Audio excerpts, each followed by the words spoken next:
കർത്താവിൻ്റെ ഉന്നതമായ നാമത്തിന് സ്വസ്ത്രം ചെയ്യുന്നു. കൈകൾ കുപ്പി ശിരസമിച്ച് അനുഗ്രഹം സ്വീകരിക്കുക. കർത്താവെ, നിൻ്റെ ഉന്നതമായ നാമത്തിന് സ്വസ്ത്രം ചെയ്യുന്നു. കർത്താവെ, നിൻ്റെ വിശുദ്ധ പൗരോഹിത്യത്തെ മഹത്വപ്പെടുത്തണമേ. കർത്താവെ, സഭയുടെ സാന്നിധ്യം പ്രകടമാക്കണമേ. ഇന്ന് നവംബർ 28 വ്യാഴാഴ്ച അങ്ങയുടെ മക്കൾക്ക് വേണ്ടി ഞാൻ പ്രാർത്ഥിക്കണം. ഈശോയെ, അങ്ങയുടെ മക്കൾ ഇന്ന് എവിടെയെല്ലാം പോകുന്നു അവിടെയെല്ലാം നിൻ്റെ സന്നദ്ധം, നിൻ്റെ സാന്നിധ്യം. Wherever you go I will be there, I will be with you എന്ന് പറഞ്ഞിട്ട് ഈശോയെ, നീ എവിടെ പോയാലും. ജോഷുവ 1:9 വചനം ഉടമ്പടി വചനമാണ്. ഉടമ്പടി വചനമാണ്, ഉടമ്പടി വാഗ്ദാനമാണ്. അത് ഉടമ്പടി എടുത്തിരിക്കുന്നവർക്ക്, അത് വിശ്വസിക്കുന്നവർക്ക് ദൈവം അത് നിരന്തരം നിന്ന് വലിക്കുന്ന വചനങ്ങളാണ്.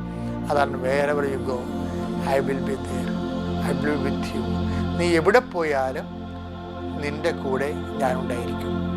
കർത്താവെ, അങ്ങയുടെ സാന്നിധ്യം അങ്ങയുടെ മക്കളെ ജീവിതത്തിൻ്റെ ഓരോ ആവശ്യത്തിനെ ഇന്ന് പോകുന്ന എല്ലാ ഇടങ്ങളിലും അങ്ങയുടെ സാന്നിധ്യം ഉണ്ടാകട്ടെ.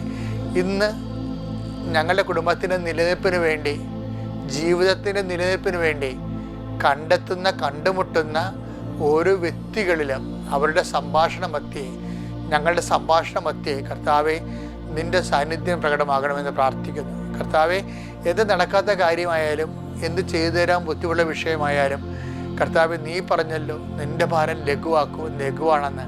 അതുപോലെ കർത്താവ് നിൻ്റെ ഭാരമാക്കി ഞങ്ങളുടെ ഭാരത്തെ മാറ്റണമെന്ന് പ്രാർത്ഥിക്കുന്നു.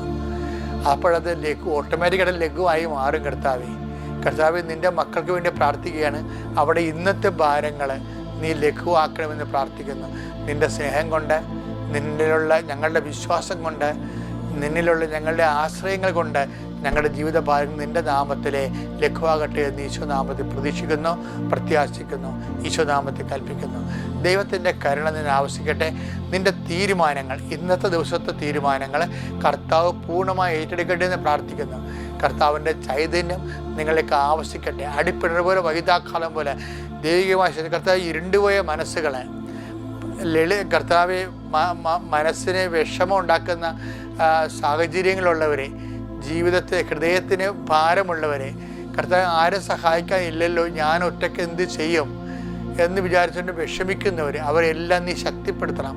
അമ്മേ, പരിശുദ്ധ അമ്മേ, കുരിശിൻ്റെ ചുവട്ടിൽ നിന്നത് ശക്തിയാലാണ് നിന്നത്, നീ ധൈര്യത്താലാണ് നിന്നത്. നിന്നെ ശക്തിപ്പെടുത്തി ധൈര്യപ്പെടുത്തിയ അതേ ആത്മാവിൻ്റെ ശക്തിയാൽ ഏത് കുരിശിന് ചുവട്ടിൽ നിൽക്കുന്നവരെ ഇപ്പോൾ ബലപ്പെടുത്തണമെന്ന് പ്രാർത്ഥിക്കുന്നു.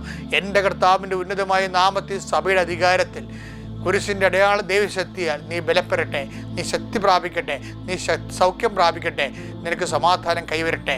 God infuse the spirit of power and grace.